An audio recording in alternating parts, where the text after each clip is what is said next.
তবে আমি ফের সওগাত মোল্লাকে বলতে চাই হুঁশিয়ার দিয়ে যে আমাকে যা বলছেন বলুন, আমার বাপকে নিয়ে বলবেন না। আর একটা কথা বলি যে নওশাদ সিদ্দিকীকে জঙ্গি বলেছে, এর জবাব তোমাকে দিতে হবে।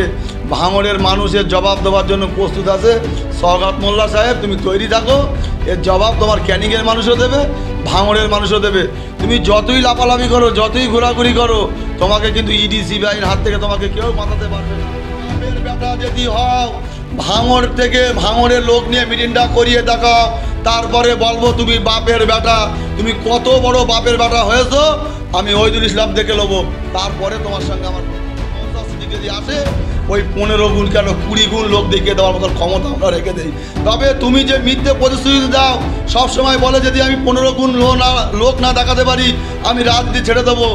মানুষ তোমাকে বয়কট করেছে, মানুষ তোমাকে জানে তুমি একটা ক্রিমিনাল, তুমি মানুষ খুন করা রাজনীতি করছো, তুমি জনপ্রতিনিধি, তুমি একটা গুন্ডা, তুমি একটা মোস্তান, তুমি একটা ক্রিমিনাল। তুমি যদি জনপ্রতিনিধি হও, তোমার মুখে এই ধরনের ভাষা মানায় না, সেটা বাংলার মানুষের জবাব দেবে, ভাঙড়ের মানুষের জবাব দেবে। সওগাত মোল্লা আমি তোমাকে নাম ধরে বলছি, তুমি ক্ষমতা থাকে তো আমার বিরুদ্ধে এলিগেশন চালাও, আর আমি ওহিদুল ইসলাম বলছি ভাঙড়ের মানুষ তোমার এর জবাব দেবে।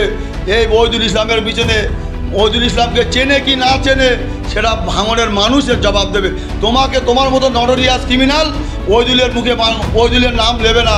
ওহিদুলের নাম নেওয়া মানে তুমি একটা ক্রিমিনালের মুখে আমার নামটা যেন না নেওয়া হয়। আমি সওগাত মোল্লাকে হুঁশিয়ার দিয়ে বলছি, প্রকাশ্যে বলে যাচ্ছি আমি আজকে। সেই রাজনৈতিক সভা থেকে নাম না নিয়েই টার্গেট করছেন তিনি, বলছেন 4 আনার নকুলদানার বড় বড় কথা। আমি বিজয়গঞ্জ মেলার মাঠে রাজনৈতিক সভায় উপস্থিত আছি, সাহস থাকলে সেই নেতার বাপকে জানাতে করবেন। দেখো ভাই, একটা কথা বলি, আজকে যত বড় বড় বাঘ, আজকে কত বড় বড় বড় বাঘ সব টিয়ার জেল তৈরি হচ্ছে। চলো সাতার মোল্লা নাকি একটা বাঘ ছিল, বাঘ না, ও বিড়াল। তা তুমি তো সওগাত মোল্লা,